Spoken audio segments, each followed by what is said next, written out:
In order to play Magic the Gathering, you are required to have a deck of cards. But that's really all that we talk about needing here in the YouTube MTG community. It's deck tech this and top 10 cards that. But what about the peripherals? Have you ever tried playing a token deck without any tokens? It sucks. And how about counter decks? It was really difficult to keep track of all your counters, but then along comes Catherall and WTF man, how many weird counters do I need to keep in my backpack? Luckily, there are some good solutions out there. I've seen counters for all the Catherall keywords on sale on Etsy. I've also heard of people using different colored dice, poker chips, beads, small rocks, bubble gum if they've been given one of their friends bad gifts from Blim Comedic Genius, and I personally have used coins. Pennies suck, so therefore -1/-1 counters, and nickels are a little better, so those are +1/+1 counters. As for tokens, I heartily recommend dry erase tokens. I don't think TCG Player sells those, but Card Kingdom does. I've found some for sale on Etsy too. Those of you who are really listening to this healthy monologue about counters and tokens, but also know that they clicked on a deck tech video, not an ideas for counters video, probably have some intuition of where this is going. You're going to need to invest in some counters and tokens, because today we're playing Boros Superfriends.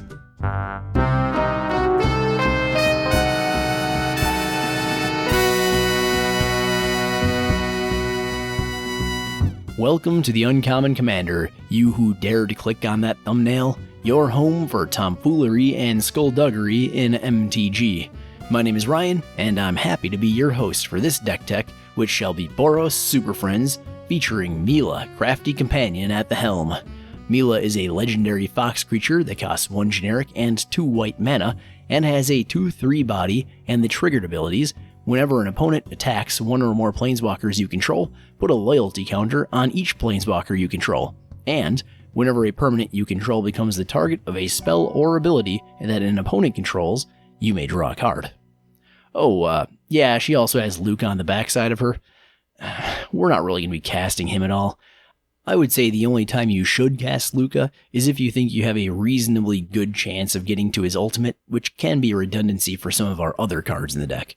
Otherwise, just cast Mila and rake in the counters and cards. So the goal of this deck is to actually have creatures attack our planeswalkers, which seems kind of counterintuitive, and that's why I fell in love with this deck. If we have some planeswalkers on the field, and 3 creatures attack our planeswalkers, each of our planeswalkers will get 3 loyalty counters. This can help keep them alive if we can't stop all of the combat damage, and will also help them get to their ultimate abilities very quickly. A quick note, this deck does exceed my usual budget of $150, coming in at $175 instead. And that price is not including basic lands. Actually, at the time of writing this script, it was $174.73 if buying it from TCG Player. And if you are, please consider using my affiliate links, which can be found in the video's description. If you're looking for other ways to support me because I'm like the hapless adult son that you never had, you can do so by becoming a patron of mine at Patreon and get some benefits for it, like early access to deck lists and stuff. Finally, there's the free way of supporting me, clicking the like and subscribe buttons. Thank you. Okay, if you've watched my other videos, you know the drill. I go through these sections in the order that you should usually, but not always, be playing these spells. That means we begin with Ramp. We're running mostly mana rocks here, and those are Everflowing Chalice, Boros Signet, Fire Diamond, Marble Diamond, Mind Stone, Prismatic Lens, Star Compass, and Boros Locket. We're also running 2 land ramp creatures, Knight of the White Orchid and Burnished Heart. As you can see, we're running as much 2 mana ramp as I could fit in the budget, since our commander costs 3 mana and we don't want to be casting ramp when we could instead be casting her. Also, have you noticed how expensive 2 mana ramp spells are becoming? I was just barely able to fit Star Compass in the budget. Star Compass. The most important part of our game plan is not actually our planeswalkers. It's protecting our planeswalkers. For this, we're running the Fog Effects, Ethereal Haze, Frontline Strategist, Kami of False Hope, and Dawn Charm, which actually has several modes, all of which are good in our deck. I also really like that Frontline Strategist only stops damage from non-soldiers. We're going to be making lots of soldiers, so that's nice. We're also running the Pillow Fort cards, Circle of Flame, Orzhov Advocist, Lightmine, and our first Planeswalker, Sarkhan the Masterless. Another great way of protecting our Planeswalkers is simply to have lots of chump blockers. And oh boy, can we create lots of those. Our token creation cards are Chandra, Acolyte of Flame, Tybalt, Rakish Instigator, Elspeth, Knight Errant, Elspeth, Sun's Champion, Elspeth, Sun's Nemesis, Elspeth, Tyrell, that's a lot of Elspeth, Huatli Warrior Poet, Nahiri the Lithomancer, Chandra Flamecaller, and our only non-planeswalker of the section, Sacred Mesa. Creating all these tokens should have a payoff if I'm doing my job right, and I'm pleased to say that this time I am. Our ETB payoffs are Daxos, Blessed by the Sun, Cathar's Crusade, Terror of the Peaks, and Warstorm Surge. We also have a Leaves the Battlefield payoff card in Outpost Siege, if you've chosen the Dragons mode. If needed, it can also be a great source of card advantage with the Cons mode. We also have some cards that synergize with all of our token creation. These are Ajani Steadfast, and the Haste Enablers, Emblem of the Warmind, and Ogre Battle Driver. In this next section, we're going to look at cards that provoke your opponents into attacking you. To get all of a single opponent's creatures to attack, we have Goblin Diplomats, Gideon Jura, who is a real MVP here, and Rowan Kenrith. To get all of each opponent's creatures to attack, we have the Saga, the Akroan War, which will also steal a creature and wipe the board, and we have the enchantment, Trove of Temptation, which will also ramp us a bit. Finally, if we want a bit more precision with our pseudo-taunts, we have Rage Nimbus and Bassandra Battle Seraph. Bassandra's ability to put the kibosh on spells during combat can be very nice for us, but be careful with her if you also want to cast one of your fog spells, Ethereal Haze or Dawn Charm. A whole bunch of our Planeswalkers come equipped with removal, but we also want to have some removal that isn't dependent on them. For these we have the Enchantment and Artifact removal cards, Dispeller's Capsule, Seal of Cleansing, Rip Apart, and Forsake the Worldly. To remove creatures we have the Wanderer and the Board Wipe, Descend Upon the Sinful, because I go up against Avacyn Angel of Hope a lot, and it's funny to remove her with the card that features her in its art. To remove any permanent, we have Generous Gift. And now that we've cast all of our stuff, we need to refill our hand. These next cards are our card advantage section. We'll begin with the creature death friendly cards, Inheritance, Skullclamp, Carnage Altar, and Jar of Eyeballs. We then move on to our Planeswalkers, Chandra Flame Artisan, Chandra Torch of Defiance, Karn Scion of Urza, and Ugin the Ineffable, who cannot be effed with. And let's move on to our land base. We're going to want some utility, both to cover up deficiencies in the rest of our deck's strategies, and to provide redundancies to them. For this we have the land destruction spells, Ghost Quarter and Tectonic Edge, the budget Maze of Iths, Mystifying Maze and Labyrinth of Scophos, and the graveyard exiling Scavenger Grounds. We also have the lands that give us creatures or become creatures themselves, Memorial to Glory, Care Keep, and Needle Spires. We are also running some color fixing, though we don't need too much of it. These are Ash Barrens, Command Tower, Myriad Landscape, and Temple of Triumph. Finally, we have our basic lands, 11 mountains, and 13 plains.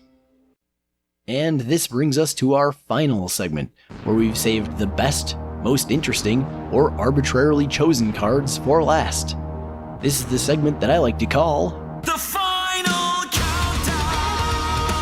Today's Final Countdown is going to be a countdown of the 5 Planeswalkers that I included, not for their utility to the deck, but instead purely for their ultimate abilities. We're going to ult with these bad boys and attempt to win the game on the spot. At number 5, we have the least likely to win the game on the spot of the bunch, but it's still very powerful. That is Sarkhan Fireblood and his -7 ability that creates 4 5/5 dragons with flying. This is at its best if you have Ogre Battle Driver or Warstorm Surge on the battlefield already, in which case that 20 power that you added will do some serious damage out of nowhere. His +1 isn't too bad either, letting us ditch stuff we don't need to draw into stuff that we do. Now on to number 4. Here we have another card that really wants Ogre Battle Driver in play, though Emblem of the Warmind would also do nicely. It's a Johnny, Color of the Pride, and his -8 ability, which creates X 2/2 white cat creatures where X is your life total. See, haste is super important here. Also, Warstorm Surge. Yes, there's a bit of a burn theme to this deck. Well, onward and upward, we're at number 3, where I have decided to put a 3-mana planeswalker with the word thrice in her name, who also acts as a damage tripler. That's right, it's Jeska, Thrice Reborn. She does act as a damage tripler, but she's really here for her -X ability, which says Jeska deals X damage to each of up to 3 targets. If it isn't already clear, she's going to be a bit of a time bomb, as Mila's ability begins adding counters to her. Fans of Jaya's Immolating Inferno, rejoice! And if I put a 3-mana planeswalker at number 3, it should be no surprise that I've got a 2-mana planeswalker at number 2. That's right, I've finally made Tibalt the Fiend-Blooded good! Okay, well not good because he's pretty useless for everything else, but if you get to his -6 ability, you've got yourself an insurrection. And the -4 isn't terrible, I guess, especially if you're up against a heavy card draw deck that likes to abuse Reliquary Tower. But that +1 ability, oh boy. Still, forget about the +1, he's a 2-mana insurrection. Just think of him like that and all will be well. So, a 3-mana planeswalker at number 3, a 2-mana planeswalker at number 2. Can you guess how much mana our number 1 card is going to cost? What? 1 mana? Where did you get that idea? There aren't any 1-mana planeswalkers, silly. No, this one will cost 4 mana, and it'll reduce our opponents to 0 mana, because it's Ajani Vengeant. Finally, this goody two-shoes Leonin is doing some damage. I recommend using his -7 ability as a closer only when you've got 1 opponent left, because he is mass land destruction on a stick, and you know you'll be archenemy once people see that. You may lose some friends with this card, but you'll have won the game, the last game you'll ever be allowed to play with your group. Huh. Sorry about that. Well, if you've made it this far, thanks for sticking around. It also means you probably enjoyed the video, so please remember to click the like button, and hit subscribe if you'd like to see more videos from this channel. I do have some news this time, and that news is that today's deck is not the first version of this deck that I built. First, I built it as a Reanimator deck, but decided it wasn't spicy enough, so I rebuilt it as Super Friends. That said, I actually kept the Reanimator shell intact so I could build another Boros deck around that, and that deck is complete and will be in the next deck tech video. So if you like non-black Reanimator, be sure to check in. Now then, I think I'm going to go planeswalk over to my refrigerator and cook some food, because I'm hungry after a long day of script writing. Bye for now!